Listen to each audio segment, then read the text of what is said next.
Hi, this is Sarah, and today I've got a fun little video for you. I'm going to be doing a review of these Crayola Confetti Crayons, and I just happened to walk by these in Walmart getting some supplies for our move from Michigan here to New Hampshire, and when I was unpacking stuff, I seen them and they've been sitting up there on my shelf, and I decided to grab them and check them out. And I wanted to share that with you. And they were kind of interesting because look, when you look at the top of the box, I'm like, oh, they're all the same color. But then they've got this happy little monster guy on the back. He's just hanging out having a birthday party. So I'm like, okay, that looks fun. And when I open the box, of course, the first thing you gotta do is smell them. I don't know if anybody thinks that's weird, but they don't have a terrible Crayola crayon smell. It's really dull. I mean, compared to my classic box here. I don't know what's a little bit different about these, but they do smell a little bit different than traditional crayons. And when I opened up the box, I'm like, oh, what the heck? They just all gave me duplicates, or they're all the same color. I'm like, wow, that's really weird. And I thought, geez, I'm going to do a lot of snow with just a whole box of white. So I'm like, oh, wow, what do we do with these? And first thing I did is I kind of went by base color and organized them, and I alphabetized them so I could figure out exactly what color was which. And they were kind of cool because they were almost like color changing markers, and I think that would be really fun for kids. So I made a little chart for you guys, and I'm going to flip the camera around and let's check it out. All right, as you can see here from the chart, some of the colors I really liked, some were really successful, and then others I really didn't care for and I didn't think they worked. There's two colors that I thought were really kind of terrible because they went muddy.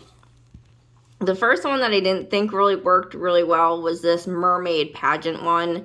It was sort of a weird combination of colors with a teal, orange, blue, almost making it green, like that color in the sky you didn't want. The clam bake was sort of the same, but that one was a little bit easier to work with. I used that for sand and a sunrise.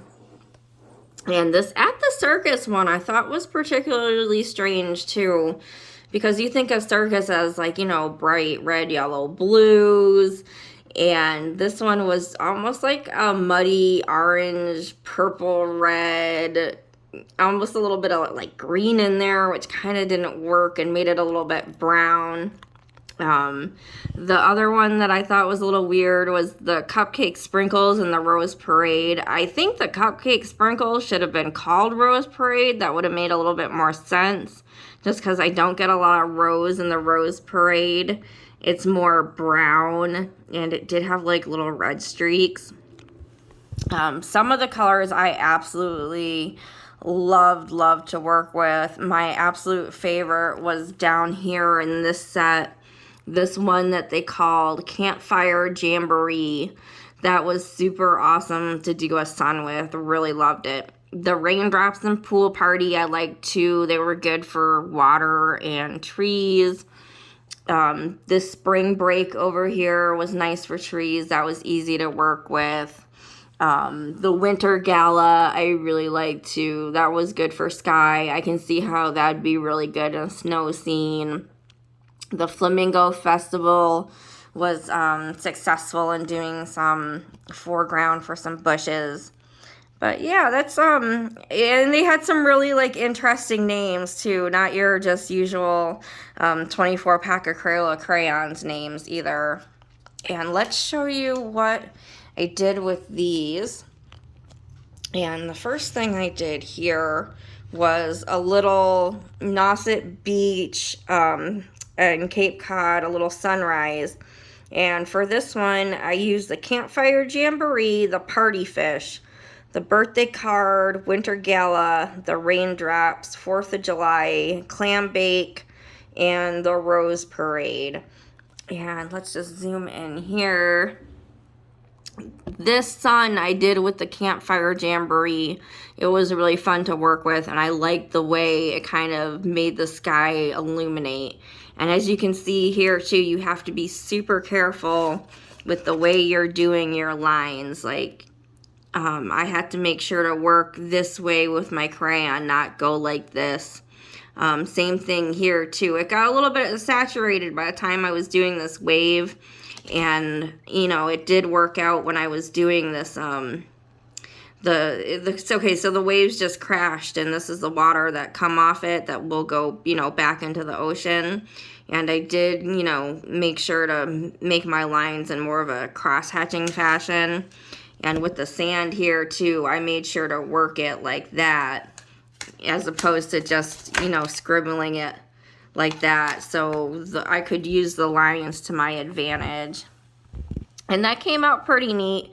It was a pretty good color set that I made work for that. The image was pretty defined, so that was good. I was pretty happy with that. And the second one that I tried was this one, and this is at Greenfield State Park. This is one of the things I seen on our hike the other day, and I thought this would be fun because it was a different color palette, and I kind of wanted to get warmed up to do a bigger painting of this.